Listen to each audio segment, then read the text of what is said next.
Statement केला की जितान आनी राजनान हेका सुदिनाक सांगच्या रिटायरमेंटान पॉलिटिक्सान घेवचें बा म्हणून. ताणें म्हाका सांगपा तो एमजीत खंय हांवें जाय तेन्ना म्हाका हें करपा लोकांनी आनी ताच्या सारको म्हाका उडोवना अजून म्हाका उडयलो जाल्यार रिटायरमेंटाचें हांव चिंतता. ना पूण लोक वयल्यान 2-2 हजार एक्स्ट्रा मतां दीत आसता, कमी जायना म्हजी मतां वाडत आसता. आज बसून तूं इतिहास काड रायट फ्रॉम सगळे सही इलेक्शनाचे हांव सदांच मार्जीन म्हज्या वाडत गेलो. सुदिनान पेन्शन घेवचें बा म्हणून तशें उलयता तो तितून. हांव आजून बसून वाडत गेला. बाबू 2दा न्हय 3दा पडला.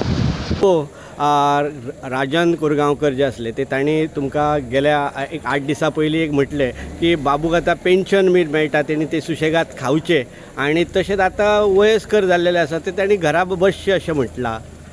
तेजे तो एडवायस बरी दिता अशें दिसता म्हाका, कारण पेन्शन हे 40 आमदाराक मेळटाच. जीत आरोलकरान अशें म्हटलां की आतां ते खूब जालें तेचें राजकारण, आतां तांणी घरा थोडेशे बसचें म्हणून. तांकां कितें सांगपाक सोदता तुमी? तो म्हणटा, तो आनी तो राजन कोरगांवकर म्हणटा आतां बाबू जाणटो जाला. हय, बरोबर, सारकें. आनी युथाक चान्स दिवपाचो. येस, हय. ते एडवायस म्हाका करतात. हांव तांकां इतलेंच रिक्वेस्ट करूं शकता की हो एडवायस तुमी सुदीन ढवळीकराकूय दियात. हां, कळ्ळें तुका. आनी ताकाय सांगात तोय जाणटो जाला म्हणून. ह्या मतदारसंघाचे जे वोटर आहात ते म्हाजे देव आहात. ते ठरयतले की बाबूक फुडें हाडपाचो काय ना तो, ते न्ही ठरोवपाचें.